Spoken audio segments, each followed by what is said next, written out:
Hey YouTube, I wanted to do a quick video today before I tore the liquidity out of this tank and cut back all the plants quite a bit. I said I'd do a video last week when I decided I would clean out this tank. I've decided that 29 is ready to get a lot of these plants.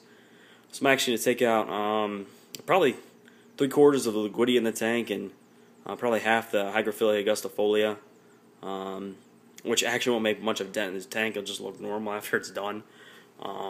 I mean, the liquidity has grown significantly even over the past week from last week when I made a video when it was just overgrown. I mean, you really cannot see any part of the top of the tank now,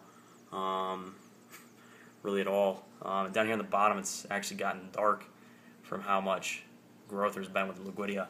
As you can see, it just tangles around once it gets this high, and this makes that net I was talking about last week where it can really grow outside of the tank.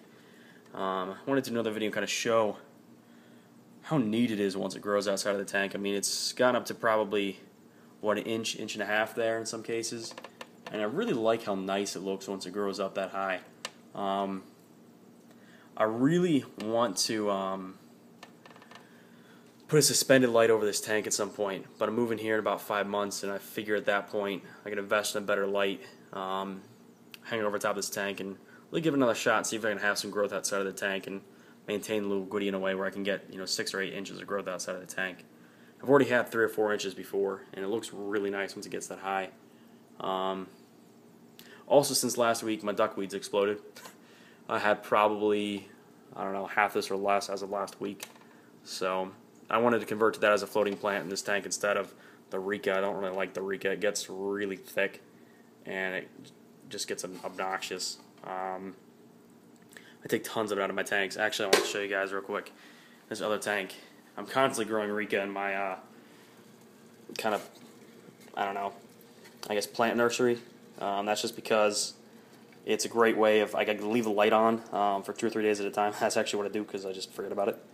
And the result is you just get this massive amount of Rika in this tank.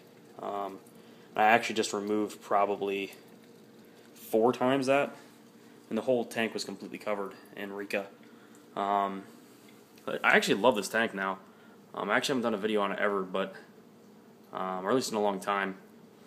But it wasn't intended to be a skate tank at all, and it's actually turned out to be one of my favorite tanks, kind of unintentionally, because I really just plant these plants in here and don't do anything to the tank for probably 6 weeks at a time until I plant more plants in or takes them out. I've never done a water change on it. Of course, the only thing living in here is the beta and some shrimp. And the nitrates stay low because of the quantity of plants. So, that's fair. I do a quick showing of that, show you guys the Rika. So, I guess that's it, folks. I will do another video once I take out all the liquidia and the Hygrophila augustifolia and plant it in the other tank, and I'll show you what that looks like when it's done. Give you kind of a tour of that tank and an update. I haven't done an update on it in a while because of the issues I've had with it. So, give you an update, tell you how I fix the issues, tell you how y'all can avoid them. So, thanks, YouTube. Have a good one. Bye.